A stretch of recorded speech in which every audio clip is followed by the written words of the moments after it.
Pero kinala namin talaga, and even Piolo talagang sabi ko pag hindi ka happy, ulitin natin. So, inulit pa namin yan. And with the guidance of course, Ma'am Jane and Ma'am Jan, sobra. And I'm thankful working with M-Quest Venture. Thank you so much. Actually, nung una naming narinig yung kanta, tumaas yung balahibo namin eh. And it was Jeff, when I showed it to Jeff, I let Jeff hear it. Sabi niya, kaya natin tong ipakanta kay DJ.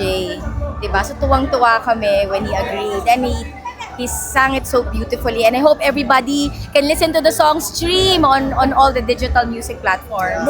Most wins tonight. Yes. And thank God, right? It's God. It's our boss, MVP, for continuing to fuel our dreams. Hindi nagsasawa. Maraming salamat, boss. May bago pa tayo studio. I know. Yeah, parating na, Ma'am Jane. Parating na. Oo, may recording studio doon. At saka, a good start for MQ. Yes.